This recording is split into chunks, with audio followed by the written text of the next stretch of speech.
I would just like to know, you being a husband, a father, and a big political figure, it's like, how do you cope with like making all of those things important in your life? You mentioned a lot, which is, I'm a big fan of Aristotle. Aristotle talked about a hierarchy of the good. When you have a lot going on, this is a good rule for young people. You got to make a hierarchy of what matters most, and you got to prioritize that thing over other things, which means, by definition, other things are going to slip aside. And realize it's not all about you. And this is one of the great, I hate the self-love movement. I hate the self-esteem movement. It's done so much damage. I think it's one of the great philosophical carcinogens in our society in so many different ways. I saw this sign the other day. They said, it's your imperfections that make you perfect. And I thought to myself, I said, well then therefore by definition, the more imperfections you have, the better you are? Or my favorite one is, the world is better because you're in it. Now, that might sound like a good message, but in reality, it should be a question. Is the world better because you're in it? Right? It should, and so it should be a question. Has the world become a better place because of you? Now, so the idea of a hierarchy of what matters most is not taught a lot to our kids. There's a big lie out there that you could have it all, and that's not true. You can't. You have to make sacrifices. You could still do a lot. You could still run a business, and you could still do things, but you have to make time for what matters most. One of the reasons why we have such a depressed generation, suicidal generation, we have such an anxious generation, a medicated generation, is they're thinking about themselves all the time. I believe a people that is not dedicated to service is a very depressed people. It's not always about you. Sometimes you have to do stuff you don't like because it's going to benefit somebody else. By the way, we just know that scientifically you're a happier person because of that. We know that, regardless of the spiritual implications or the moral implications. And so we have an entire generation that's always asked, like, how do you feel? How do you feel about that? It's actually quite irrelevant. It matters more about what you're doing. And here's a thought-provoking thing for you. Generally, what you do should dictate how you feel, not how you feel with what you do. That's a good general rule to tell a young person. Another good rule for life, which is self-control is a lot more important than self-esteem. But we do the opposite. Thank you. What advice would you give to a young kid that wants to do something similar to what you've done with their career as far as starting Turning Point USA and just impacting people? So I started Turning Point USA when I was 18. I never went to college and ended up being a great decision for me. I took a gap year. Not everyone in this country needs to go to college. We have way too many people going to college in our country. Strive to be a better person every single day because your character is a reflection of your soul. Learn something new every single day. It doesn't matter where you go to college. It's just a piece of paper, honestly. What matters is who you are as a person. If you want to succeed, you also must be willing to keep pushing on and enduring when things get really, really tough. Take the relationships with people that are older than you very seriously and memorialize those conversations forever. So those smartphones, I think, are destroying our country, but one thing they're good for is they're really good at recording. They're good at recording voice memos or conversations. Next time you sit down with a grandparent or a business person, record those conversations. You're going to want them. When you encounter difficulty, train yourself to blame yourself. Train yourself to say, it's my fault. What did I do wrong? That's hard. Trust me. It's really easy to blame others. It might be somebody else's fault, but find something you could have done differently. And if you get in the practice of doing that, you'll be a stronger person. The final thing is this: immerse yourself in eternal knowledge. There's two types of knowledge: practical knowledge and eternal knowledge. Practical knowledge is who's the governor. Eternal knowledge, things that never change. We also call it wisdom. The more wise you are, the more cheerful and happy you will be. You live in a wonderful country. We got problems, we got ridiculous leaders, we got all that stuff. Man, what a gift we've been given. Don't get into the whole complaining that everything around me is terrible and awful. We talked about many of that. But believe that your actions matter, apply yourself accordingly, work harder every single day. And after a decade of that, I think you'll be in a pretty good place. I wanted to clarify what I screamed earlier. I screamed the word yes. I was just really excited. But my parents immigrated here with basically no money from Vietnam. Okay, because you said your parents were super rich from Vietnam.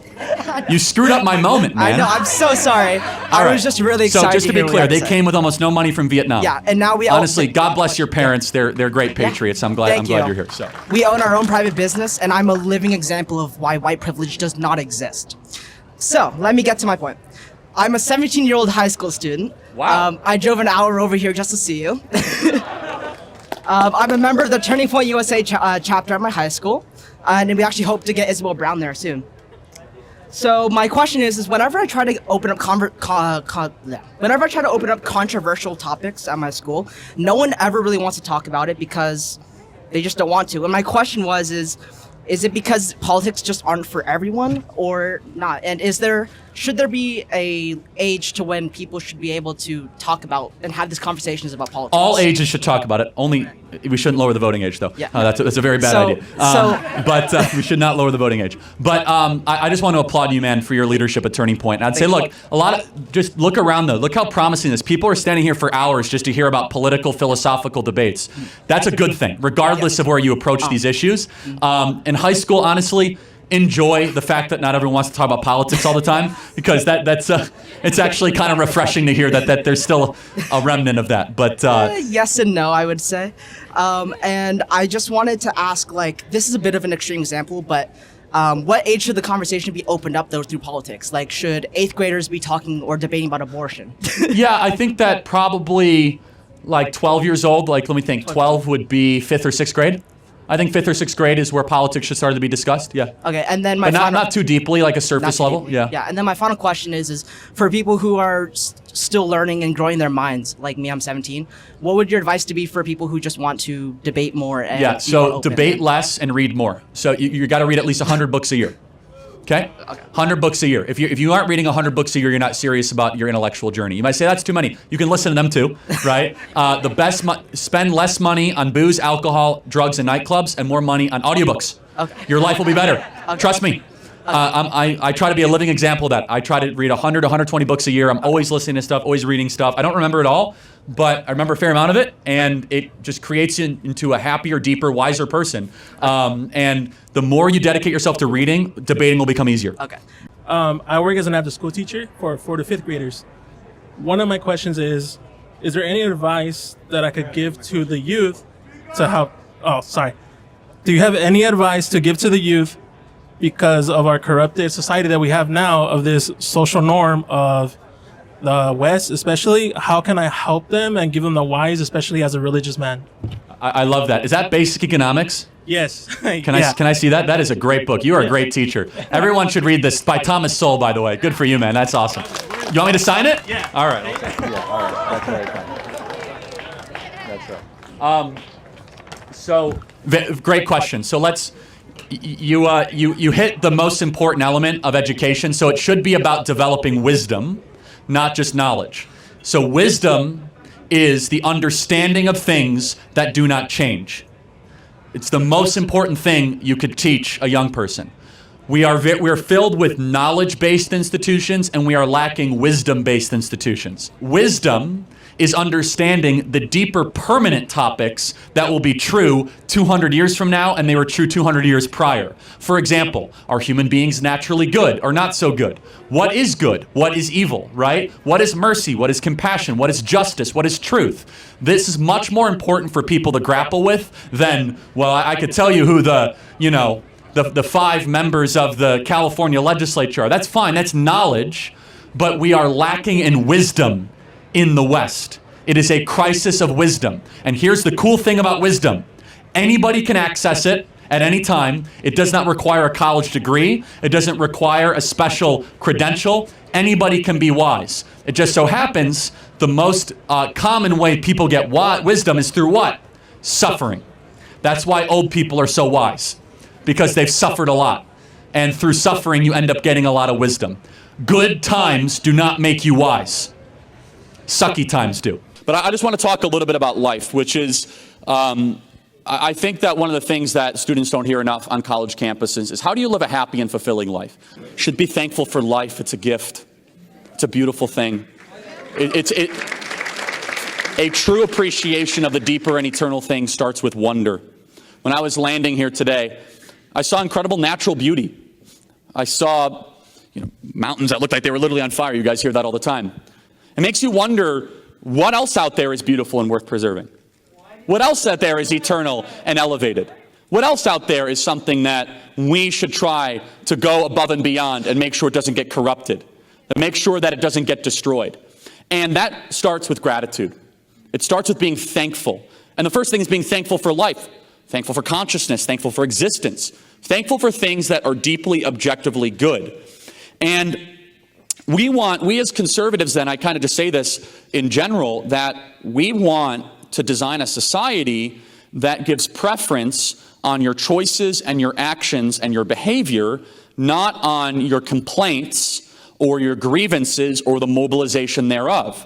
Now, don't get me wrong. I'm perfectly, kind of on board with breaking up certain companies and using political power to try and make that easier. But generally, I think that it's very important for people to try and prioritize that the greatest battle you'll experience in life is the struggle within, that we must tell young people, that we must understand that it's self-control, that the improvement of your own character is the thing that you must prioritize above anything else. And it's a disservice to tell young people, you know what, the greatest struggle in life is you against racism. The greatest struggle in life is you against... No, the greatest struggle in life is you going to be able to control your own impulses, to work up early to go to work, to say that I want to become a better and more developed human being. And put very simply, we as human beings, thank you, we as conservatives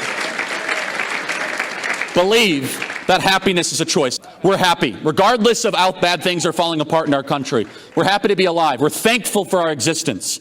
Happiness is a choice. If you go around trying to find happiness, all of a sudden you'll seek pleasure over virtue. If you try to go find happiness as a state, it's nonsense. Happiness is a choice. It's a state of mind. It's something that you must commit yourself to. You must work at it too. You must say, man, what am I thankful for today? And I'm not trying to diminish suffering. Let me be very clear. Everybody here has something you're going through, and it's a serious thing. But that's not to say, what does it mean to live a fulfilling life? To walk around always looking at something worthy of protesting, tearing down, deconstructing, disassembling, or saying, man, if I made these 10 choices, if I stopped drinking, if I stopped doing drugs, if I stopped complaining, maybe my life will improve a little bit. Maybe if I all of a sudden start taking responsibility for my actions, I'll start to see the fruits of those choices. That's a fundamental difference. Because at the core, and I am not saying there are not public policy changes that need to be made. Trust me, there's plenty. But the real struggle that we must all understand is that it's you against you. That if you devote yourself to saying, you know what, I'll be happy as soon as we get universal health care. I'll be happy as soon as we get this person. That's never going to happen. The reason we have so many people searching for purpose in our country is because we have said to so many students, don't go find responsibility, go find immediate pleasure and gratification. That we must instead prioritize things that make you have to all of a sudden challenge yourself. Character is developed in the challenge. Strength rejoices in the challenge. And we sometimes need to say, you know what? It's a good thing that you got to live a little bit tougher of a circumstance right now as a 17, 18, or 19-year-old. It'll make you a tougher person in the long run. All right, what's going on, man? First of all, just 2 points. Coming from someone in a situation like you, that you never went to college, but you became very successful. Coming from someone in a situation like you, that you've never gone to college, but you're successful doing Turning Point USA. What do you recommend to someone who's in a situation where I don't know what I want to do in my life, but unfortunately I'm at school, spending a bunch of money because I'm stupid? No, that's okay. So I want to be clear. That person is me. Can I interrupt? You guys can make college into a success. When we say college is a scam, that's us saying that they're charging you too much money and the value proposition is inverted. But don't use that as a victim and say, oh, I can't get any value out of it. Find the value, hold on to the value. But please continue. What about, well, how do you become successful without college? Okay, yeah. So first of all, I don't want to put you on the spot, but I'm sure you're good at something. No, what is fine. your skill? If you had to say the thing I'm the best at.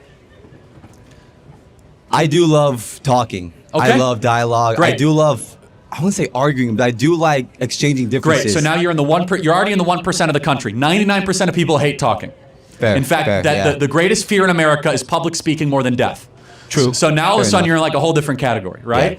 Believe it or not, every single job on every single company on the planet needs somebody that's good at communicating. Everyone, Yeah. right? Right. So whatever it is that you do, try to gravitate towards the thing that you like and that you're good at, which is to explain. Right. Right? Whatever that is in a company, because there's a lot of people that might be really good, like, I don't want to give the presentation, you know, Right. and So you just kind of answer your own question. Here's the biggest thing. Be a lifelong learner. Don't stop learning just because you might not be in college. Are you freshman, sophomore? I'm actually a senior. Okay, get your degree. That's finish it. It's like, you've already invested this much, get your degree in whatever it is. It'd be stupid not to. If you were a freshman, we might have a different discussion, okay? Right. So finish that out. And then if it's useful to you, great. If it's not, then so be it. And then try to find things that is the intersection of your skill and your passion. That's where you're going to succeed the best in life. Dating is a struggle. What's your advice to young conservatives, and also how do you feel about dating apps? Yeah, so I'm not a huge fan of dating apps, but so I will have an opinion here that will really get people. You should not date people that have different politics than you. You should not.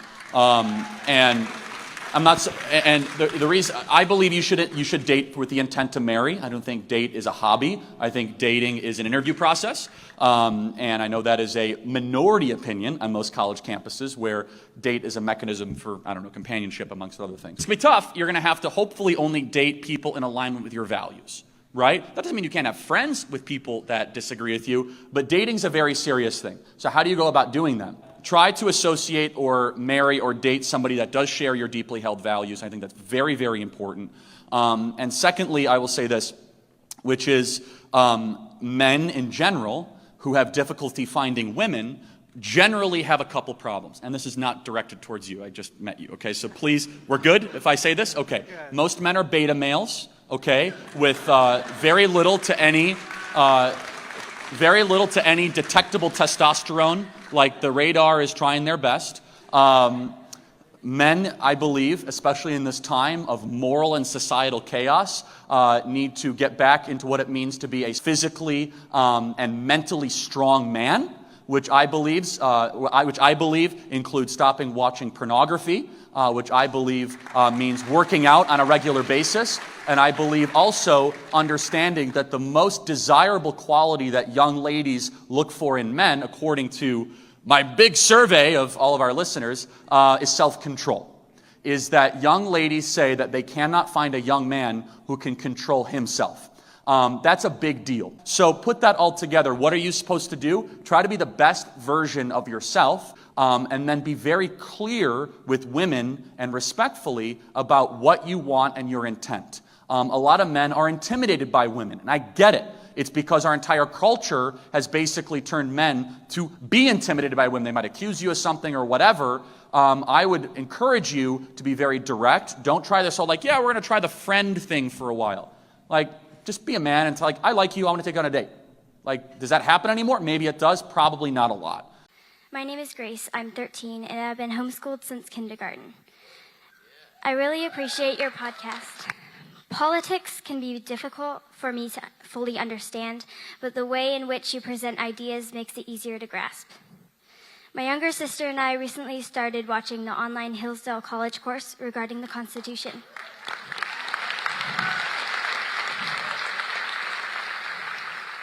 Which we've been enjoying. So this is my question to you. What advice do you have for me as I move into adulthood in order to become a more informed and involved citizen? Well, first of all, thank you for being here, and I have hope thanks to people like you. How old are you again? 13. 13. So here's a couple things I want to encourage you to do. Learn something new every single day, and focus on what it means to be a good person and a person of strong character, and especially when you get into the world of trying to be around social approval and kind of everything around you. Courage is what's missing in our country. We have a courage crisis right now. Moral courage is the most necessary yet absent characteristic in men, George S. Patton. Aristotle, who you will learn about if you continue on the wonderful Hillsdale courses, and I'm glad you're already taking us, you're already well on your way. Aristotle said that courage is the ultimate virtue. Without it, there are no other virtues. Think about that. If people aren't courageous, you don't have honesty. You don't have justice. You don't have anything else you don't have beauty. You don't have wonder. If people don't have courage to act. And so at age 13, I want you to commit yourself to a life of courage. Courage is doing the right thing when you don't know how it's going to work out. Courage is committing yourself to the correct course of action, regardless of the cost associated to it. And I'm given hope by the amount of young homeschooling children that are rising up in our country. Now, let me tell you this. People say, Charlie, what does success look like? New York Times headline in 2050. America's sudden, shocking, an inexplicable right turn can be traced back to homeschooling explosion during COVID-19.